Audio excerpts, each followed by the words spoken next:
마리아에게 와서 예수께서 하신 일을 본 많은 유대인이 그를 믿었으나 그 중에 어떤 자는 바리새인들에게 가서 예수께서 하신 일을 알리니라.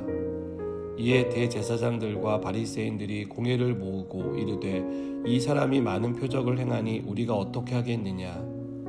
만일 그를 이대로 두면 모든 사람이 그를 믿을 것이요 그리고 로마인들이 와서 우리 땅과 민족을 빼앗아 가리라 하니, 그 중에 한 사람 그 해의 대제사장인 가야바가 그들에게 말하되 너희가 아무것도 알지 못하는도다. 한 사람이 백성을 위하여 죽어서 온 민족이 망하지 않게 되는 것이 너희에게 유익한 줄을 생각하지 아니하는도다 하였으니, 이 말은 스스로 함이 아니요 그 해의 대제사장이므로 예수께서 그 민족을 위하시고 또 그 민족만 위할 뿐 아니라 흩어진 하나님의 자녀를 모아 하나가 되게 하기 위하여 죽으실 것을 미리 말함이로라. 이날부터는 그들이 예수를 죽이려고 모의하니라.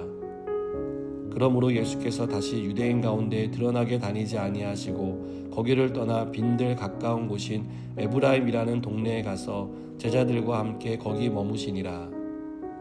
유대인의 유월절이 가까움에 많은 사람이 자기를 성결하게 하기 위하여 유월절 전에 시골에서 예루살렘으로 올라갔더니, 그들이 예수를 찾으며 성전에 서서 서로 말하되 너희 생각에는 어떠하냐. 그가 명절에 오지 아니하겠느냐 하니, 이는 대제사장들과 바리새인들이 누구든지 예수 있는 곳을 알거든 신고하여 잡게 하라 명령하였음이로라. 아멘. 죽은 나사로가 살아났습니다. 죽은 사람이 살아나는 기적을 봤는데 사람들의 반응은 달랐습니다. 살아난 나사로를 보고 예수님을 믿은 사람들이 있었습니다.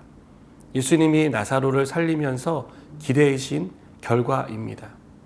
나사로가 살아나는 놀라운 일을 보고 이 사실을 공회에 알린 사람들도 있었습니다. 공회는 예수님이 한 일에 대해 듣고 예수님을 어떻게 할지 논의하기 시작합니다.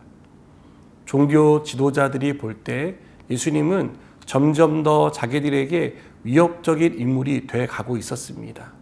그대로 놔두면 자기들의 지위가 흔들리고 민족 전체가 예수님 때문에 어려움에 빠질지도 모른다고 생각했습니다. 종교 지도자들의 관심은 예수님이 누구인가에 있지 않았습니다. 자기들이 누리는 지위와 권력을 어떻게 유지할 수 있는가에만 관심이 있었습니다. 만일 예수님에 대한 관심이 있었다면 어떻게 예수님이 그토록 놀라운 표적을 보일 수 있는지 궁금해했을 것입니다.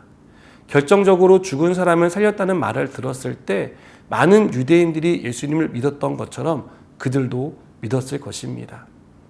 그러나 종교 지도자들은 예수님을 믿지 않았습니다. 예수님을 어떻게 처리해야 할지를 놓고 궁리했습니다. 이 과정에서 대제사장 가야바가 의미심장한 말을 합니다. 50절을 보면 가야바는 한 사람이 백성을 위하여 죽어서 온 민족이 망하지 않게 되는 것이 너희에게 유익한 줄을 생각하지 아니하는도다 라고 말합니다.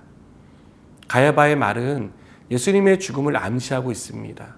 이미 예수님을 죽이려고 교회를 엿보고 있던 터라 대제사장 가야바의 이 말은 그들의 계획에 기름을 붓는 격이 되었습니다.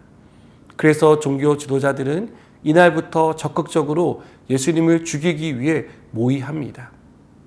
이날 가야바가 한 말에 대해 요한은 51절과 52절에서 다음과 같이 부연합니다.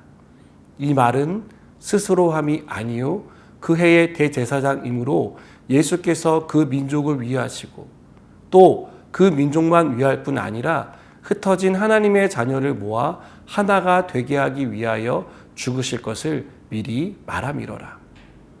가야바가 예수님의 죽음을 암시하는 말을 한 것은 그가 생각해서 한 말이 아니었습니다. 자기도 무슨 뜻인지 잘 알지 못하고 한 말이었습니다. 예수님의 죽음이 유대인뿐 아니라 이방인들도 하나님의 자녀가 되게 하기 위한 일이라는 것을 가야바는 알지 못했습니다. 예수님이 십자가에서 죽는 과정을 보면 종교 지도자들이 계획한 대로 이루어지는 것을 볼 수 있습니다. 그러나 이 과정은 처음부터 하나님이 계획하신 일이었고 하나님이 주도적으로 이루신 일입니다. 예수님의 죽음을 통해 온 민족이 구원을 받게 하려는 하나님의 계획이 이루어진 것입니다. 우리는 가야바의 말과 예수님의 죽으심을 통해 하나님은 하나님의 일을 이루신다는 것을 알 수 있습니다. 사람이 나서서 한 일 같지만 실상은 하나님이 하신 일입니다. 누구의 방해도 받지 않으시고 하나님은 하나님의 일을 이루어 가십니다. 우리를 향한 하나님의 구원 계획은 하나님이 이를 이루심으로 완성하셨습니다. 여러분, 방해하는 사람이 있고 장애가 되는 환경이 있다고 해도 하나님이 이를 이루시는 데는 아무런 어려움이 없습니다. 우리를 구원하신 하나님은 우리 아버지로서 우리의 인생도 인도해 주실 것입니다. 그 과정에서 어떤 어려움이 생기더라도 하나님은 우리를 향한 하나님의 계획을 반드시 이루신다는 사실을 믿으시기 바랍니다. 기도하시겠습니다. 주님은 어떤 경우에도 하고자 하시는 일을 이루십니다. 우리의 삶에도 약속하신 것을 이루시는 줄 믿습니다. 이 믿음으로 오늘을 살아가게 하여 주시옵소서. 예수님의 이름으로 기도드립니다. 아멘.